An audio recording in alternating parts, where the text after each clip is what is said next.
Akkurat dette, det sånn, for meg så det så, altså, jeg har så lyst til at folk skal skjønne det som hun sitter og forteller, det hun driver og forsker på, med at du kan lage absolutt alt av tare som du kan lage av olje, og det blir brytt ned.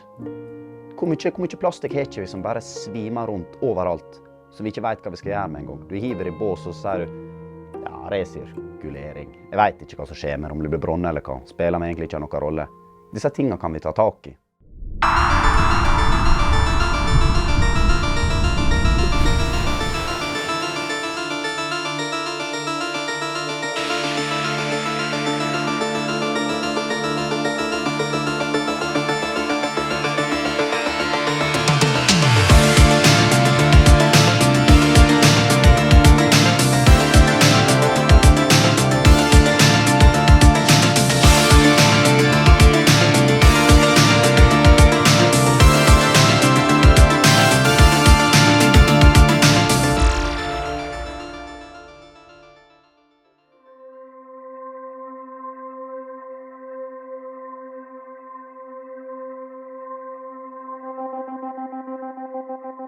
Første gang jeg møtte Herman, som jeg husker når vi, etter en dialog på Finn, så var det å prøve å faktisk møte han nede ved brygga.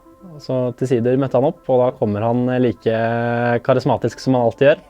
Men denne gangen så var det jo da litt mer formell setting, det å si. Det var jo om å gjøre å selge båt for meg, og han ville få båt så billig som mulig. Så han var jo ganske vanskelig å ha med å gjøre, og han var så nøye, men han har ikke noe båterfaring eller noen ting.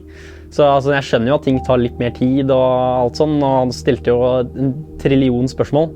Men det jo både fordi han ikke kunne sånn alt for mye selv, og fordi han stoler jo ikke på selgeren som skal selge ting. Så, men til slutt så kom vi i mål. Han fikk seilbåt og seilte den hjem til Volda. Kontakten videre etter kjøpet av seilbåt så var det egentlig ingen kontakt. Vi hadde ikke så mye med hverandre å gjøre, annet enn at han kom inn på entreprenørskolen og jeg gjorde ikke.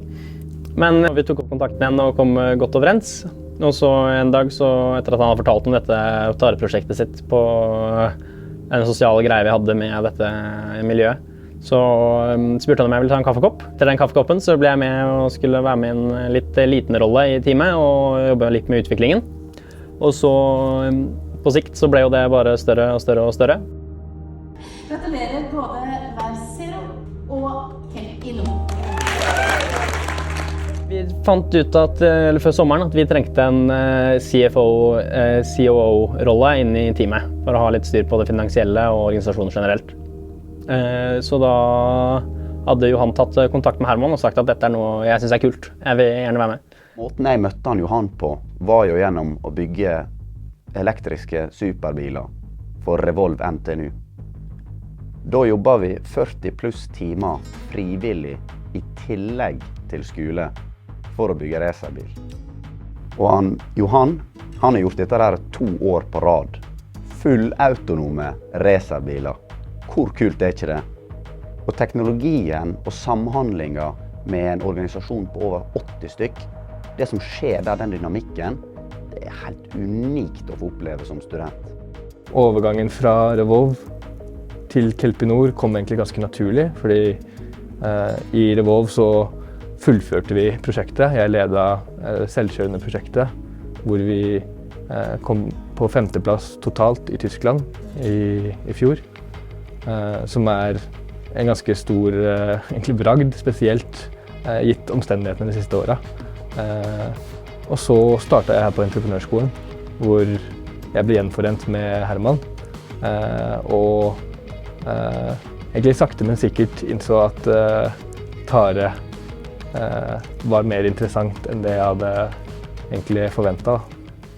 Jeg heter Katarina Nøkling Eide, og jeg tar en doktorgrad i tang og tare, liker jeg å si, da, på Sintef og NTNU. Da jeg var liten så var jeg litt redd for tang og tare, fordi jeg tenkte at det så mye krabber, og jeg ville helst ikke at man skulle komme borti det når man svømte på stranden. Men så begynte jeg jo på bachelor, og så fikk vi første introduksjonskurs i tang og tare. Da synes jeg bare systemet med makroalger var så fascinerende, sånn hvordan de rangert på livets tre, for eksempel. Sånn, alle dyr plassert i en gruppe, mens grønne alger, røde alger og brune alger plassert i 3 helt ulike grupper. Så sånn sett så alger mye mer divers gruppe enn dyr da. Vi høster årlig 150 000 tonn stortare. Og vi eksporterer det til en verdi av 1,5 milliard hvert år. Og vi står faktisk for 16% av verdens alginatproduksjon. I Norge bare. Så vi helt klart størst i Europa.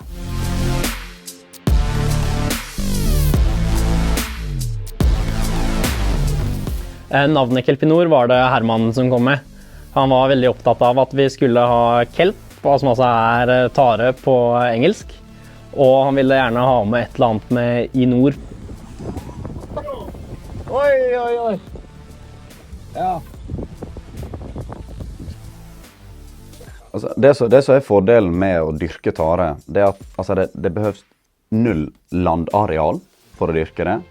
Det trenger 0 ferskvann for å dyrke det. Og det trengs absolutt 0 gjødsling eller kjemikalier for å få vekk ugras når man holder på med dette. Og i tillegg så sekvenserer det karbon medan det vokser. Og det vokser fra bare 1,5 millimeter til 1,5 meter på 5 måneder. Og i denne vekstperioden så bitter det karbon.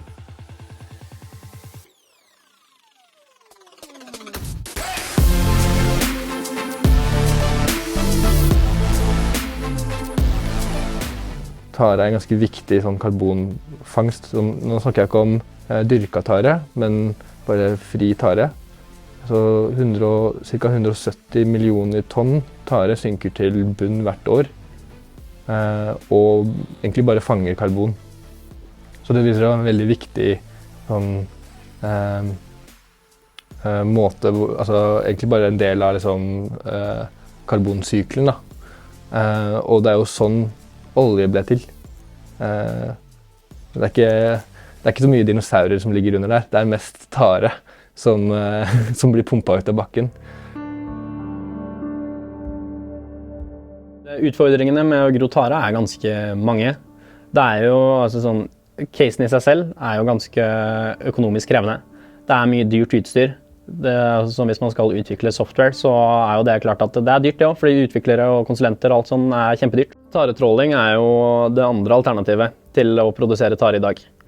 Da fanger man jo viltvoksende tare, som tareskoger som man kaller det, som store tareplanter som vokser på 20 meters dyp. Måten man fanger det jo med bunntråling. Altså du tar et svært nett og fyller det med tunge ting og bare skraper opp hele havbunnen og drar med deg absolutt alt du finner. Du finner mye tare, og du finner også mye annet, men det tar lang tid før denne taren kommer tilbake, og det ødelegger hele økosystemer, fiskebestanden stuper, og det generelt mye skeptisk rundt dette, og det med god grunn, for det ikke bra. Det jo et overgrep på naturen. Den dag i dag så blir det jo høstet rundt 150–160 000 tonn. 160 000 tonn med den type tare utenfor norskekysten, som altså det jo 160 ganger så mye som det blir dyrket. Etterspørselen etter denne type tare, den der, absolutt. Det som forskjellen på det, også noen av kvalitetene. Den taren som blir trålet, den har veldig mye av et stoff som heter alginat i seg, der alginatet det verdensklasse. Det har noe som heter for G-blokker, som veldig ettertraktet. Og Ola Nordmann også, og Kari Nordmann for den saks del, omgås med dette alginatet mer enn hva vi tror. Det i nesten alt av kosmetikk. De aller fleste, har du noe sojamelk eller oatmeal og dette der, så det stivelse det også, og det kommer fra denne taren. Så det en etterspørsel. Det vi ønsker nå, og det som vi også synes kjempespennende med Sintef, det at de forsker på hvordan du kan mette samme behov med dyrket tare. Fordi at det mer skånsomt mot naturen. Sånn som stortaren da, som vokser vilt, vi kan ikke dyrke stortare ennå, den kun den du tråler. Den utgjør jo på en måte de undervannsskogene våre som helt essensielle for egentlig alt liv langs kysten. Så det klart at når du kommer der med en taretrål, en taretråler kan høste 300 tonn tare på en tur. Så det jo, altså sånn, lokalt sett så det ganske dramatisk inngripen. Altså, vi var nede på Nordfishing-messen for noen uker siden og snakket med noen fiskere som sa at altså, fra før taretrålingen begynte, så var det enorme mengder fisk, og hummer spesielt. Og med en gang de begynte med taretrålingen, borte. Forsvant med en gang. Vi må følge med på hva som skjer med områdene rundt, og vi må følge med på hva som skjer på havbunnen også, for jeg nekter å tro at det er bare bra. Grunnen til at vi satser på akkurat tare, det er rett og slett at i Norge så har vi fra historisk sett hatt kultur for å ete tare. Vi har hatt det helt siden vikingtida. Du ser det også i sågene at søl, som en annen type, blir nevnt som matkilde. Våre besteforeldre vokste opp med at tare er noe du gir dyra dine. De aller fleste har ligget ned i fjøra i en eller annen færing og slått det med ljå. Det er også grandtanta mine Syvde og Dagrun. Her er et eller annet som har skjedd i den generasjonen og generasjonsskillet imellom, hvor tare har blitt gjort nesten litt ekkelt. Og den må vi få endre noe med. Jeg har ikke opplevd det selv, men professorene mine på NTNU og flere folk som har vært i bransjen lenger enn meg, de sier at de har hatt flere delegasjoner fra Japan som har kommet til Norge og sagt sånn: wow, for en kyst! Hvorfor dyrker dere ikke tare her? Ringvirkninger som Kelpinor kan ha og skal ha i nærområdet til Gildeskål og Våg, så er det rett og slett det at vi kommer som tilflyttere, unge folk. Og når vi kom opp dit, altså måten vi ble mottatt på, jeg er fra Oslo og trodde jo egentlig at vi kom til å bli møtt litt sånn jævla søringer, nå må dere komme dere tilbake.